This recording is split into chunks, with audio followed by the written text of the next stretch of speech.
and hoping it goes where it needs to go. All right. Welcome once again to Training and Orientation That Motivates. It's a new year. And with that comes new work plans, new resolutions, and new volunteers.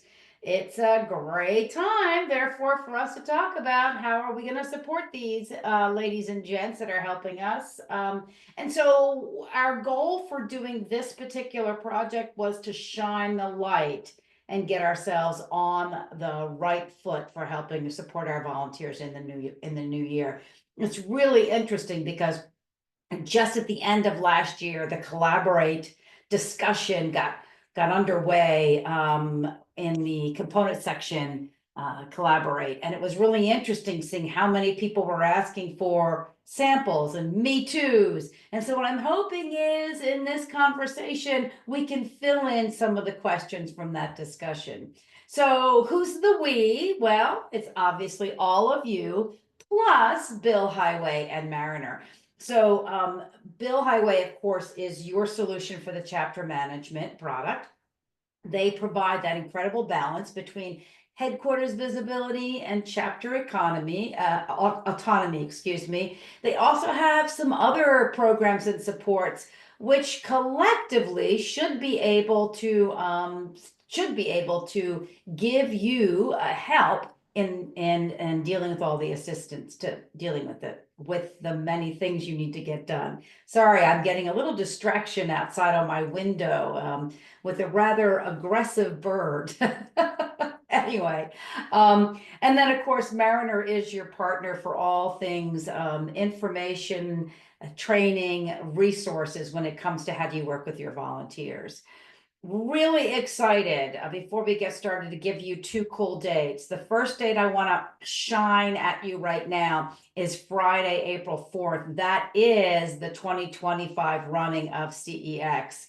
So excited that they were able to do this once again. Mark your calendars. We've got some hot topics for you. Yes, we'll have some topics around AI and around education. So please get that date set. Notice that we are going to be running it virtual as well as in person. So we'll have energy both on Earth and in space for you. Look for the link should be in your email that you will get back at the end of this particular program.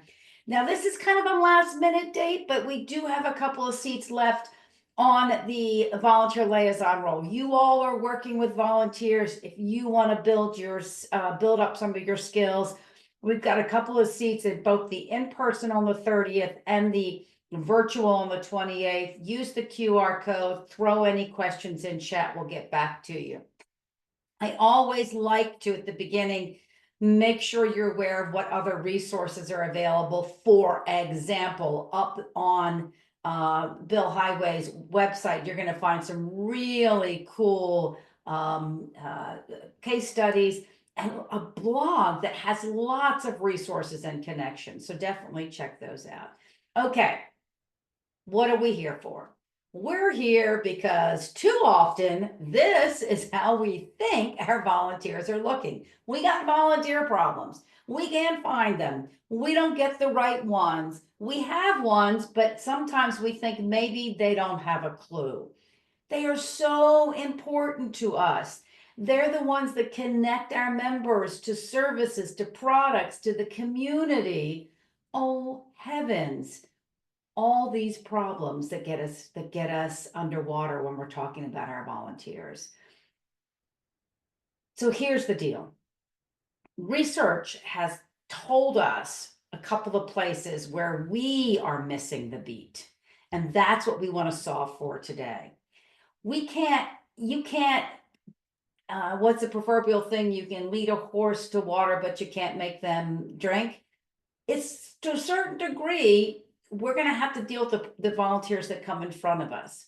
But do understand, know that with the right solutions around orientation, training, and supporting, we can overcome a lot of problems. And as I started to say, research points out where our weaknesses are.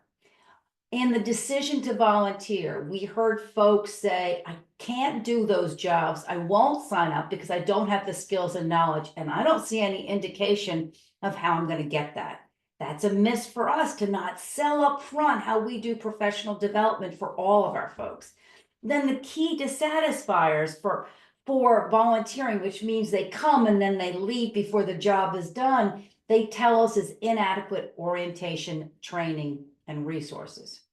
And finally, lots of HR studies coming down the pike right now telling us that people want to learn, and yet our members are saying they have no time to learn.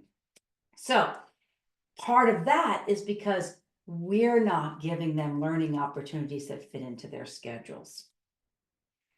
Now, one additional thing I want to talk about, which is something that we don't shine the light on as we're looking at these volunteer problems, how we can solve them, is that we're not focusing on the fact that we can put a lot of stuff in front of volunteers, but without making the connection to motivation, they're not going to take advantage of those programs.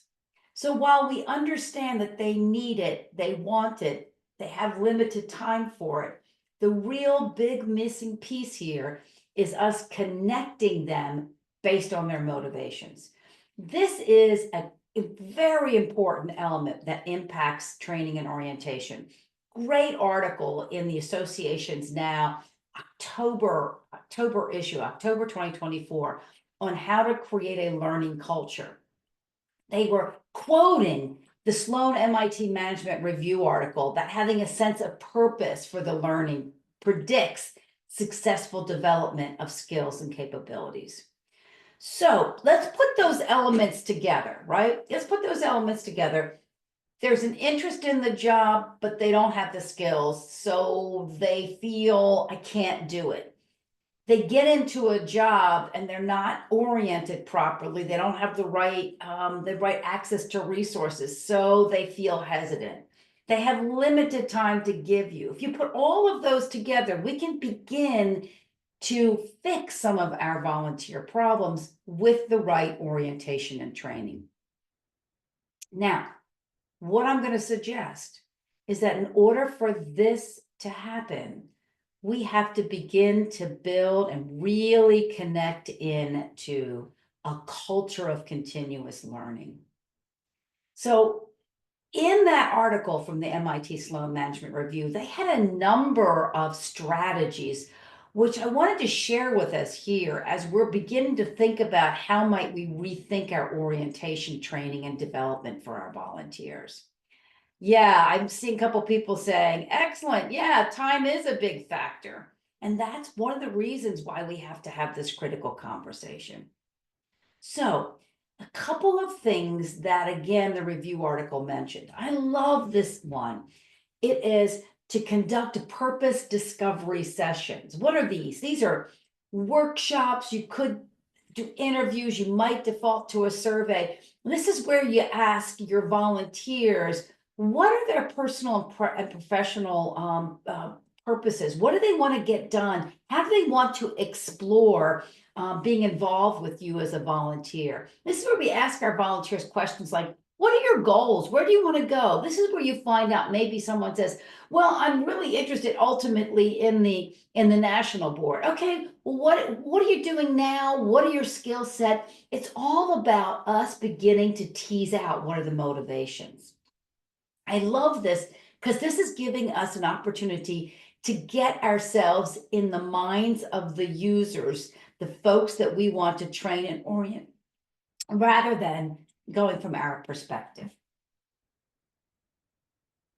The second thing then is based on that intel, combined with a little bit of intel about what you know that the volunteers need to be successful.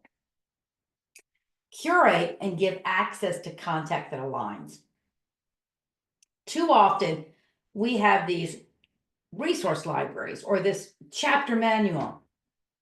And it has everything in it because we think if we get everything in one spot, it's going to be useful.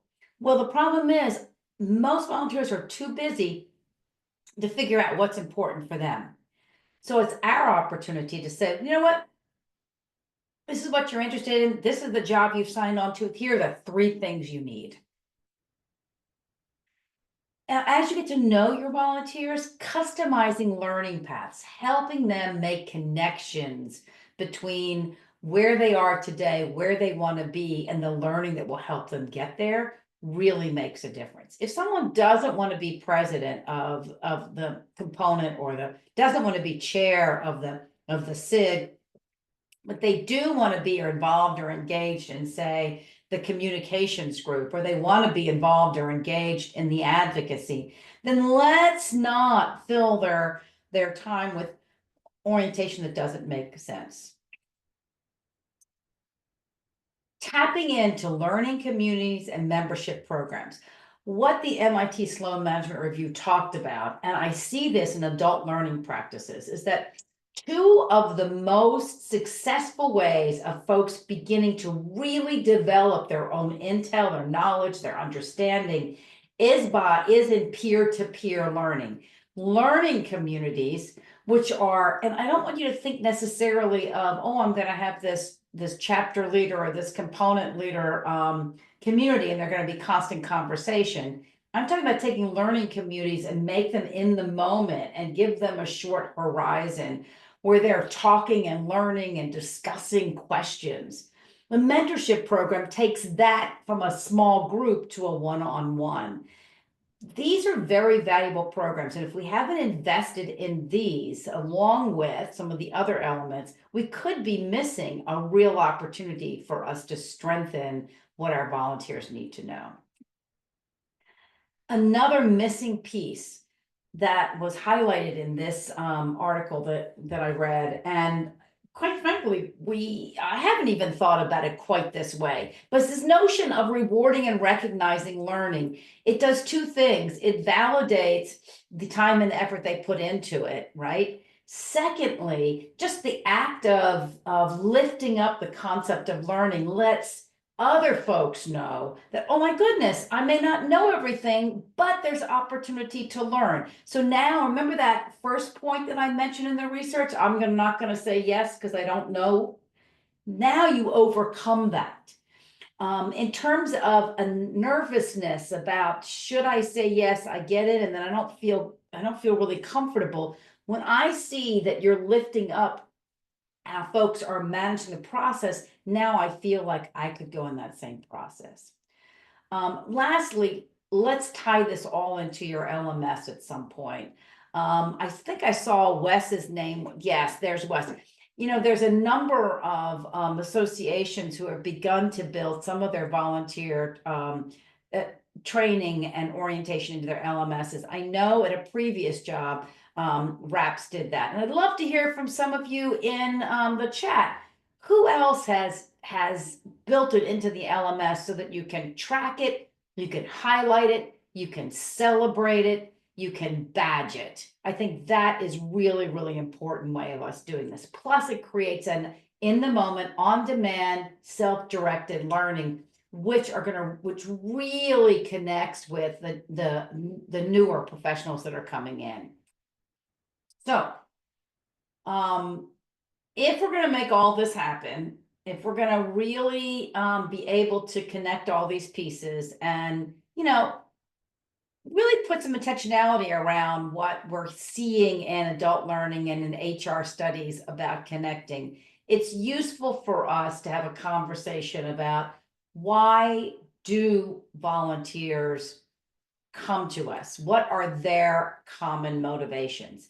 This will then allow us to begin to act on. And so I have a set of common motivations I see. And what I wanted to do was to sort of tease out from this how you might apply this sense of creating a learning path, how you might make this connection back in your own association, in your own onboarding programs. Oh, I love this. Colleen is sharing, and I think you're at the RRC still, moving our state leader training onboarding calls in December and monthly calls to an LMS. Huge benefit with being able to track when on attends. I love that. I love that. Oh, I love it. Thank you, Tandy Joe, for jumping in on that as well. So in chat, Arnie, do you see any of these motivations in play in your volunteers? Do you see any of these motivations in play? Go ahead and just throw that in here. I think that, you know, one of the things as I was reading the article and working through some of the ways we're approaching how we're supporting our new board members for our state association that we manage, one of the things I was looking at is what brings them to this table. So I really think that this idea of staying for a moment and thinking about the motivations is an important part of the job that I don't always find a way to incorporate. Improving soft skills. Wes, I love seeing that. I think that's a big thing. And it's also the delimiter or the definer, rather, I should say, between in a busy career place when you're looking for a job, you have to stand up against a whole lot of other folks. Yes, giving back, expanding networks, gaining new business. All right. So when we take the time to ask a person, a volunteer this, now we can help them curate a path.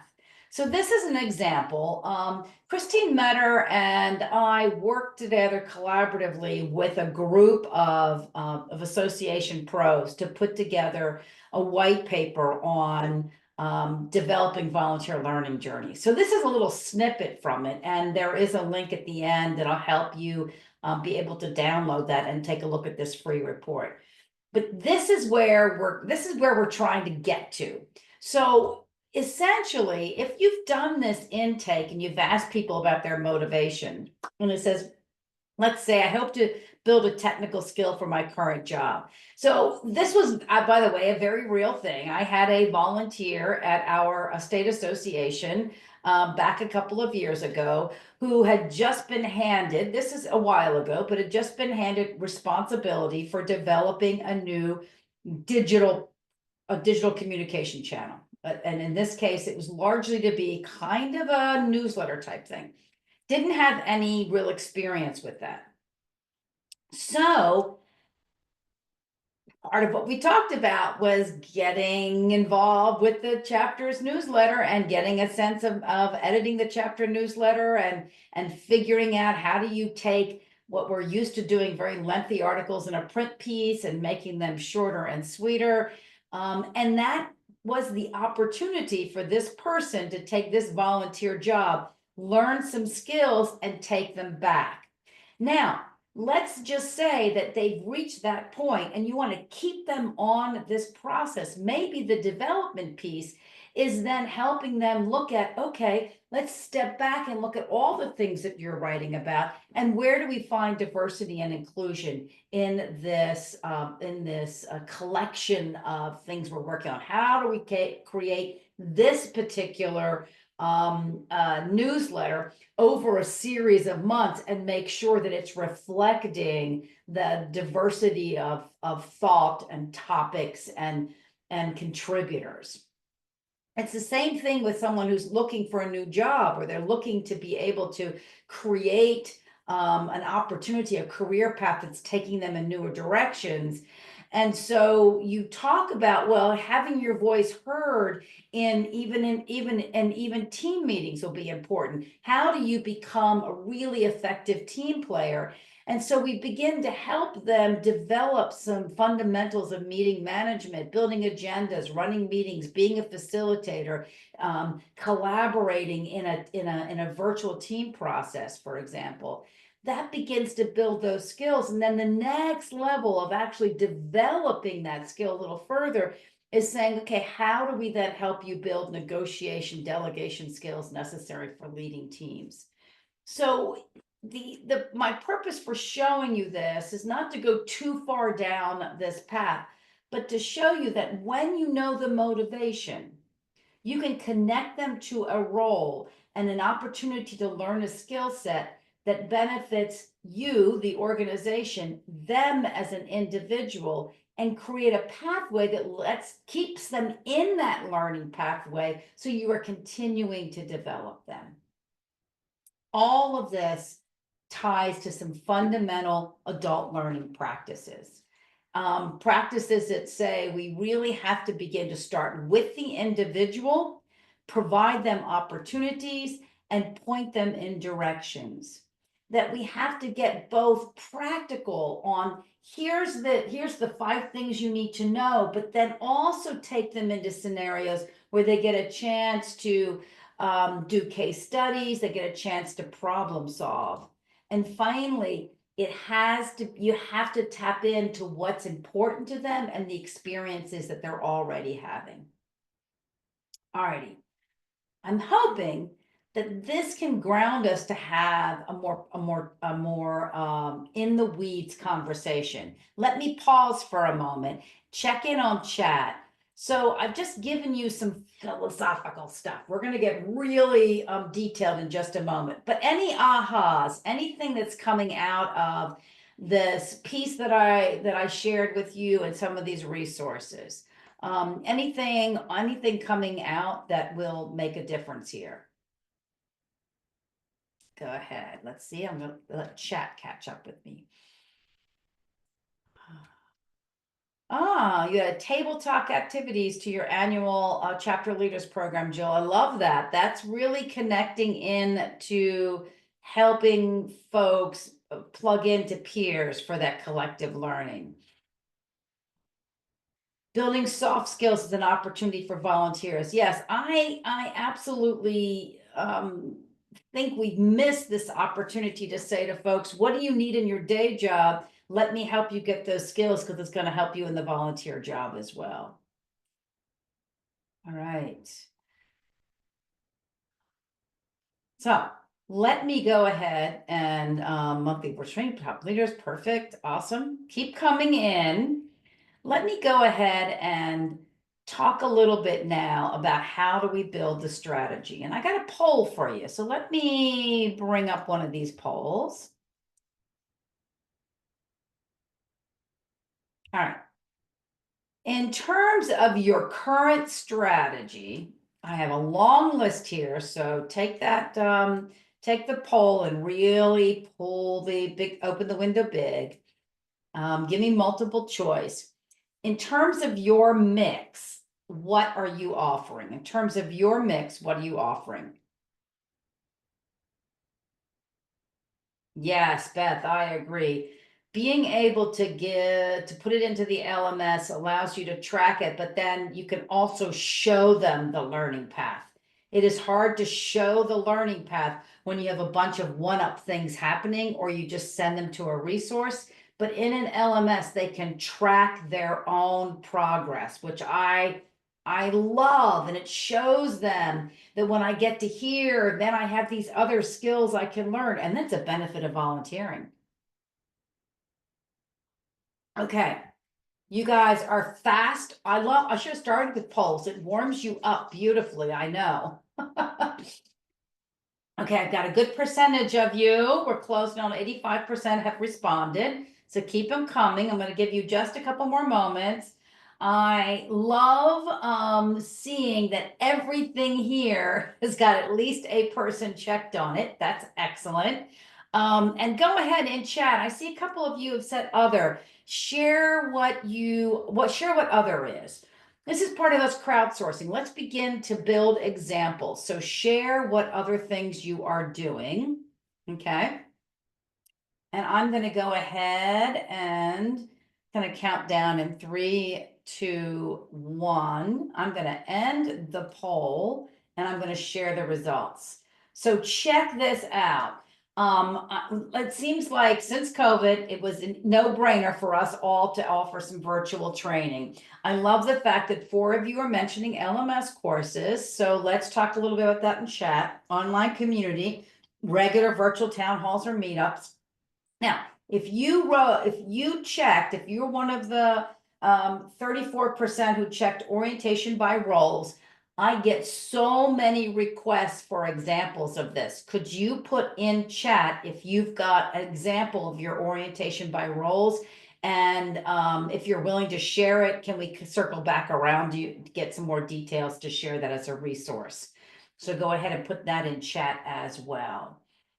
I'm delighted to see so many of these options that are checked. And that's part of me mentioning, as we talk about these tenets of a strategy, how critical it is to be multi-channel. So keep coming into chat. And as you do that, I'm going to go over some of these tenets. I'm going to start with one that I don't think, I know when I was managing a board, I didn't do this nearly as much as I should, which is define the difference between need to know and nice to know. We oftentimes cram everything at somebody when really we need them to do this action and this action, or we have an urgency around this, or this is really about risk management.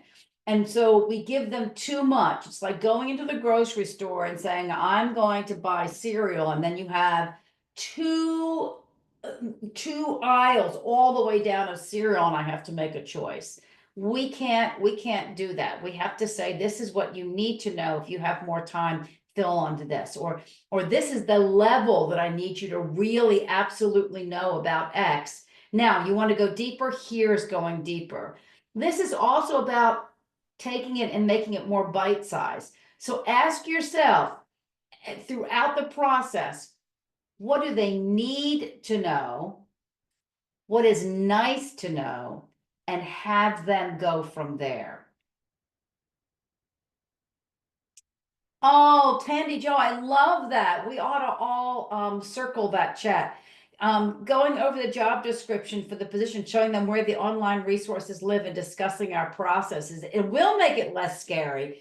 And then also while you're doing that, go through that job description and make sure that you're putting the things that are really important for them to do. Don't overload the job description. Yes, icing is fun, Christine, but if you really need to have the important stuff first. All right.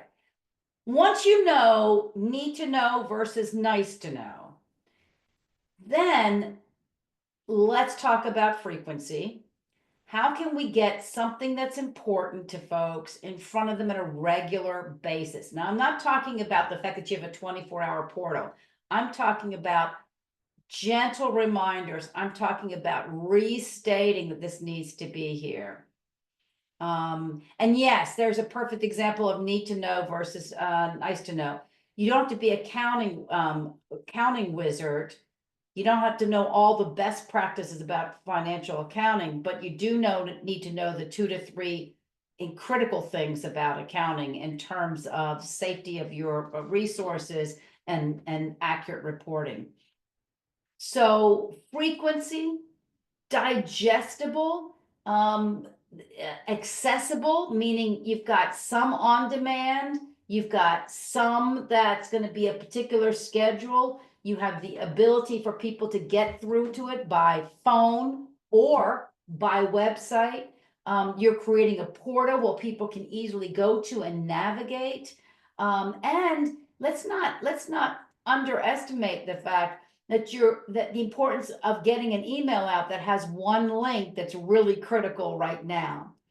No more, no less. This is where I come to, you know how sometimes we started training and we spent a whole lot of time explaining why the training is so important, and they've gone on to check their email.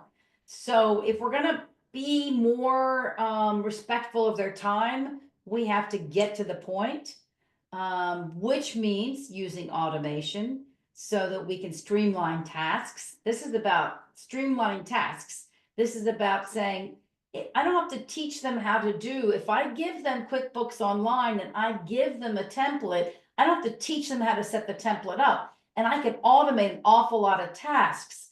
And it's us helping them work smarter. That's where AI comes in, by the way, to a certain degree. And then multi-channel, on-demand, live, virtual sessions, resource docs. I'm just checking that. I love this. Yes, I love that response about how You do things once and then the expectation is set. All right, so we're gonna build the strategy, we're gonna put all these pieces in. Let's talk about what we really have to have them, what we really have to focus on. Again, just in the commitment of no, just what they need, no more, no less. I gave this some thought, and I'm not sure this list is comprehensive, so I want to throw this at you guys and have you respond to. I was thinking of if I had to create an orientation program and I wanted it to be short and sweet, and I wanted it to be to the point, and I wanted to make sure I gave them the priorities, what would be on that orientation program? And I said, okay, anything that is role specific. So if I'm just making this up, they're a newsletter, they're on the newsletter team or the communications team, they have to know exactly what deadlines we're working on. They have to know exactly what the job tasks are, and they need to know, it's from an orientation standpoint, what's the goal, what's the measurable goals. That they also need to know compliance requirements, so that they don't step off or in the path of an oncoming car, right? They need to have some limited sense of the governance structure. What is our guiding documents? What are our guiding documents, right? They don't need to know all the ins and outs, but they have to certainly understand what are the guiding documents that are giving us the framework for working. And I feel like if they don't know the vision and the mission, then they may come in with expectations or thoughts or ideas that are just off kilter. And then the last thing I thought is every volunteer I'm bringing in is really going to at some point be working on a team and having some sense of conflict management. How do I navigate volunteer relationships in an open, honest way was useful. And I thought, I honestly, I mean, there's a lot of other things, but I'm thinking that if I was doing an orientation program, these were the key things that I would probably put in there. Add to this list, folks, or take things off. Come on, we're doing a little crowdsourcing here. I think it's really useful for us to sort of be able to spend some time to say, huh, where are we on this? Yeah.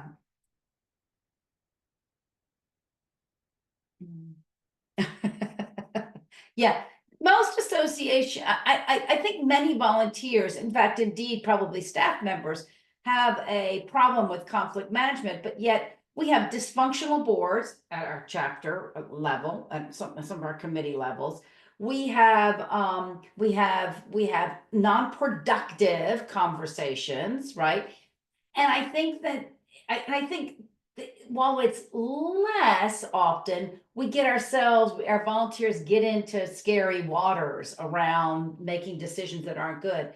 And part of it is we don't do any support on how do you work together as a team in a way that I think would be useful. Resources. I think I think that's a good one we should definitely add. Is just say you need to know where the resources are. Perfect. I like that. Anything else?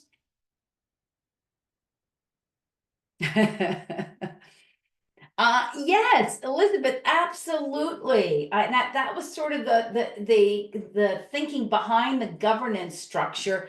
I think that that's useful. We ought to put that on there too. So yes, Tricia, I think for our boards, we absolutely need to do that.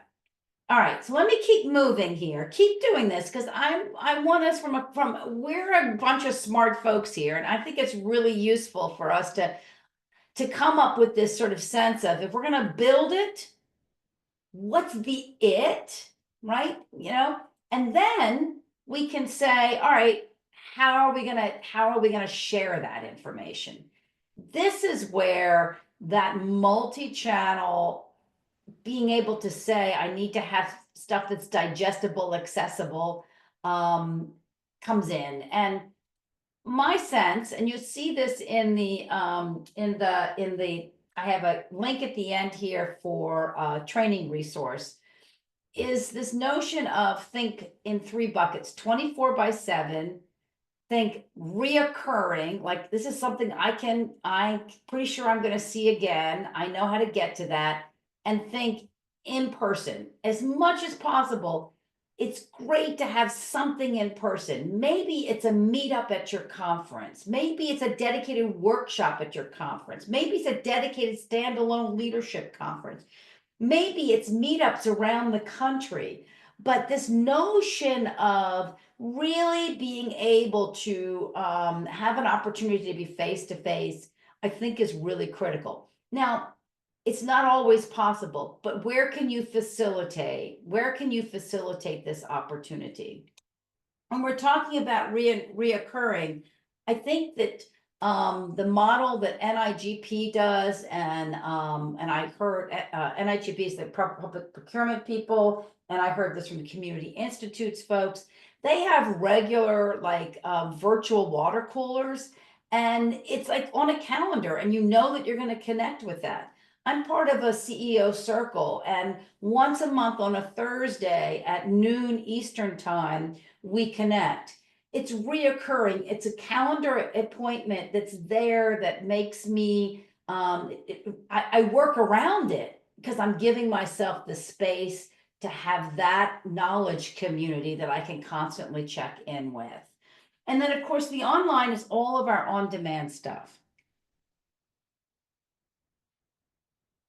Yeah, so Elizabeth's making a good point, and if you all have any suggestions for her, throw that in chat. I find it's very difficult to get volunteers to attend, to distract, to detach them from the overall conference experience. One of the things I saw that was really cool, and I can't remember the name of the association right now, but they were sharing this in one of our Bill Highway Mariner webinars, that they approach it a little bit differently. And they invite their volunteers to they invite their, how should you put it, their community volunteers, whether it's a, you know, a small like a section kind of council or a chapter. They give them on their free night, they give them a room with some tables and opportunity, and they have a vendor that just kinds of connects people. And it literally is just a virtual meetup because it's an open. And oftentimes people will meet in this room and then they'll go out to dinner afterwards. So I think that that's kind of an interesting way of us maybe building into that. All right.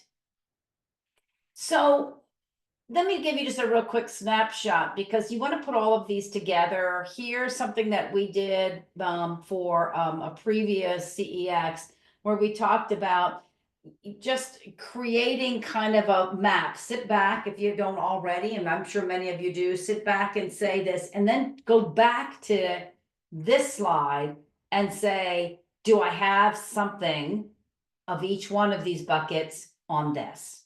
This is the way to check it. All right. I am going to share with you some ideas, suggestions, some thoughts that I have stolen from many of you. Some of you in the room will see your organization come up, and please in chat give us any details on it, because I'm going to go light on it. I am going to start with Beth's group, largely because she shared this concept back at a CEX. I went up there and found out that they're still doing all this cool stuff. So what I love is that they, like all of us, they have a leadership, a leader toolbox. I pulled this down. What a cool tip sheet, right? But I really wanted to point to the fact that they have, you know, they have a number of categories, and you can open up and look. If you took a look at their business, legal, and financial sources, you would see introduction videos. And what she did a couple of years ago was use Powtoon to create these short, sweet, get to the point, no more, no less priority that you need to know. And I love these examples because they're quick and easy. Click on them. As I recall, she said that they had this awesome leader toolkit, but the chapter leaders did not know where to start. And so that's how they helped it. So Beth, in chat, add anything more about that. A number of years ago, ADHA came to me and they said, we got this large book and nobody's paying attention to it. We need to translate it to a digital format. And so, and they have continued to evolve this. So what I'm showing you is their latest and greatest. It is behind the member paywall. So I'm going to show you some, with their permission, show you some screen grabs. They basically went through and they said, what are the big categories based on what people are asking us? Then when you click in onto any one of these, you could find one of a couple of different formats I really like. So for example, most of them have a Q&A based on a combination of what are the most commonly asked questions they get on this topic from their volunteers to what are the effective practices. I love it. So under their finance ones, they have a set of very short videos. I think they're like 15 minutes a piece, where they break down over 3 videos the fiduciary responsibilities of a board. And what I love about it is they've embedded in each one this discussion question. So if you're using this for your board, you pause the video and you have this conversation around it. So some challenges, which I think are really cool. And then some of these pages are just good, like here's 5 tips you need. You don't have to download, you don't have to click through another place, just some good context. So they took this big heavy binder and they created an easy to lead through. Another example comes from NIGP. And what I'm showing you here are 2 screenshots in the moment. This first, the broad screenshot is a screenshot of their resources page for their chapter leaders and volunteers to find information. What I really like about it is that she has that static thing up there, but her chapter leader, is called Leaders in the Loop, that goes out, is constantly connecting back to us. Remember I talked to you about how frequency? So she's got this stuff up there, she updates it, but based on the month that this is going out, she's being very clear about this is where you need to pay attention to today. And this had the Leaders in the Loop has chapter leaders news, NIGP news, and new chapter resources. If I look a little bit deeper on this, you can see that if you go into any particular topic, you are going to get active links that tell you, like these are the most important things you need to know. These are some resources that you can download. In some cases, hey, here's a video that you can take a look at. Now, I put this video up there in particular because this actually is a cool example of, she took a virtual leadership conference session. She then took a piece out of that section and put a video here. So sometimes we have this great content, but to be able to find it later, but she snipped it and put it here, and in a way that makes that really reusable over time. We have lots of content. Like I do dozens and dozens of leadership webinars and conferences a year, right? And there's lots of times where there's a piece of content where if you snipped it out, it could be something that you could reuse, repost. When you repost an hour-long webinar, I mean, can I be honest, how many of you are going to get this recording and listen to the whole thing, right? No, snip out the most important part. And you can ask speakers too sometimes to redo, like to say, can you just take that piece and do a 5-minute piece on it? This one was 5 minutes. There you go. All right, let's move on to Camped. I've looked at them before, shared with them before. I just really like how a couple of elements that they have done on this. Again, this is a digital, starts with a digital resource library, okay? You click onto any one of these things, and you might get, for example, under promotional services, you have a list of all the services with live links, right? But you might simply get here's a list of all of the things that you can download, nice and easy to find. And there's also all kinds of FNQs throughout this. Now, here's what's really neat. Besides the fact that all that stuff is up there, she does the same thing that Jennifer does in the sense that she then has this newsletter, and her newsletter highlights specific things about it. But she goes even an extra step. You see, she segments her newsletter by position, right? So when you get this newsletter, you click on this to see what was important to you in your role. I mean, I just think that talk about getting the information to the person where they need it and what they need it for. I think is dynamite. And that, in today's e stuff, it's super easy for us to do this, right? It does take a little bit of time and planning. The other element that I would mention is, yes, Elizabeth, she has, both she and NIGP, they get good stats on all of this, and they see, well, I mean, you ask, do they actually read it though? They're showing that people are opening it, and both of them are tracking the kind of responses or follow-up questions they get, and they're finding that yes, it does, and they've gotten thumbs up on how easy it is to read it. So I think that yes. Now, I'm going to ask if behind your question is, we do send a lot of stuff that I'm pretty sure doesn't get read. And we have a lot of volunteers who act like we never sent anything when you sent it 4 times. So I get that. I absolutely get that. I think part of what we have to do is try these techniques where we are getting more and more and more focused, whether you're using the Mighty Citizen or the Magnet Mail or any number of these other ones, actually even a nice paid version of Constant Contact or MailChimp can allow you to redirect things to a more specific audience. And I think that's what we have to do if we're going to really make this. Jill, I read, and I just read your note. No, we hear it. It is tough. And part of what we have to do as liaisons is we have to go back to that frequency, and we have to make it as easy as possible to get over some of those. So let me show you something completely different. This Linda shared this. She just recently shared it again. She showed it to me when they did it. This is more of a traditional, it's a digital playbook.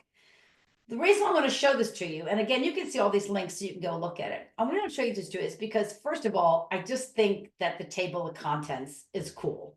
I think if you're going to go digital and you got a big thing, isn't it nice to have some fun with it, make it a little bit more interesting? Throughout this, there are really good live links just to help people, navigate this. I think in general, it's a very easy to get through playbook, and it does cover everything. What I also think is really cool is that they point to composting council to case studies. And I love this format of the case study because they took something that a chapter did, and I don't have the whole thing here, but they basically laid it out as what is the problem to be solved?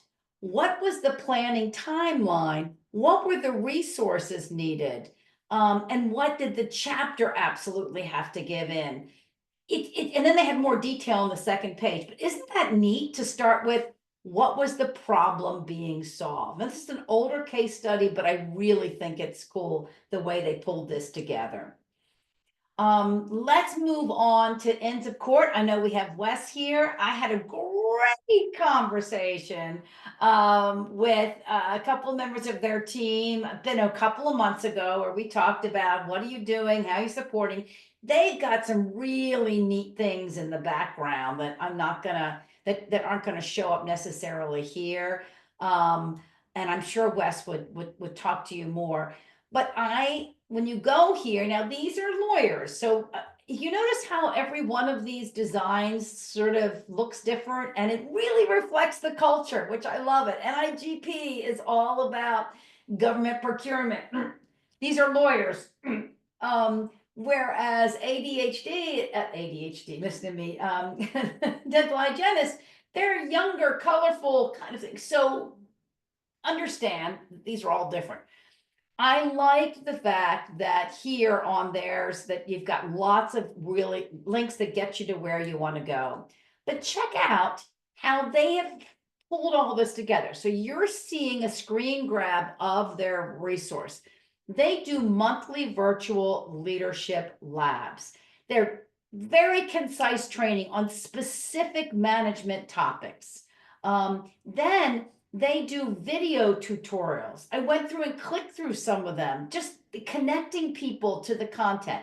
They do online chapter leader orientation, which is very cool. They do, whoops, there we are.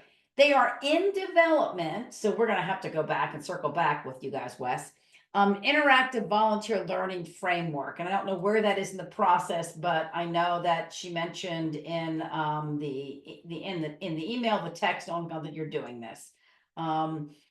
Okay, so Wes, thanks for rolling in this. By far, the monthly leaderships are where we're seeing the most engagement, and they do prefer a lot of words. So it's really important. It's really important you know your people. Am I right? You have to know your people. So interactive learning framework. We're going to circle back to find out a little bit more from you on that. Yes, good, Wes. I love seeing that. So folks, I had so much fun gathering some of these ideas. I bet some of you have some really cool ideas, and I'd love for you to share any links here or after the fact, share with me. I wanted to share one more thing. I happened to see this on Propel Nonprofits. You know, some of us don't have budgets, some of us don't have time, but there are some cool things out there. These were 3 videos which were easy to get to. They're all short, 3 minutes, 3 minutes, and 5 minutes on some role specific details. I think that it does 2 things. You can see something, you see the content, you can see the script, you can see the flow, you can get a sense of it. You know, copy, right? Or just share the link to folks and say, yeah, you want to know about budgeting? Well, here's a really interesting thing from the fundamentals of nonprofit budgeting. And so just wanted to throw that out there for you as a possible resource now or in the future. All right. Here's my final slide, and I'm going to pair it with a poll, but let's crowdsource some ideas around how we can ramp up in 2025 our training, our orientation, and our preparation and support for our volunteers. In chat, what would you add to this conversation? And I'm going to have you, due to the interest of time, I'm going to have you actually multitask. Is that okay? In chat, let's get going on doing this. And part of what we want to do is use CEX to continue this conversation, to use CEX to continue the conversation on crowdsourcing ideas and answers. And so we are in the process right now of finalizing the full agenda. And what I wanted to get a sense from you all is, what do you want us to talk about? And I don't mean us, I mean us in the room, virtually and online, because we're going to bring in experts and resources to facilitate your conversations around key issues. So feel free to add in chat anything while you're looking at this and keeping this webinar. I will keep this poll up so that we can continue to continue that conversation. What else? What else can we do when it comes to orientation, training, and delivery? Remember the tenets.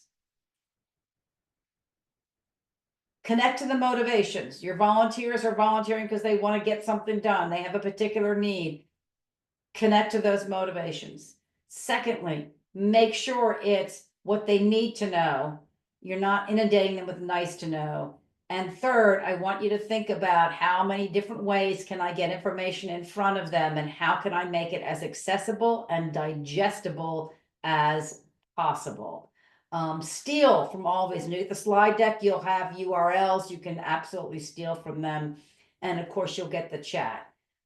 We are at Okay, we have 2 minutes. What else can we, what else do you guys want? Any questions? Any other thoughts or ideas that you can put in here? And I see that you all are doing a great job on taking a look at our poll. I'm going to keep the poll there. I'm going to keep the chat going. I'm going to show you the final slide, which is to say, we got resources for you, and I'm going to send those resources out to you. I'm going to close by telling you 2 of the most, I think, here and now resources for you are Bill Highway and Mariner. And with that, I'm going to put up my thank you, thank you, thank you, thank you, a million times. Thank you for being part of this community. Thank you, thank you, thank you for your time today. Go ahead, put in chat any final words, then go about your day. Watch for all these cool resources coming your way in just a couple of days. The poll is still open. Give me a couple more.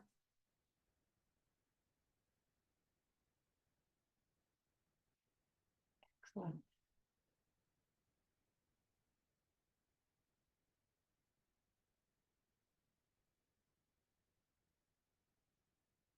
Look at the picture. See you all next time.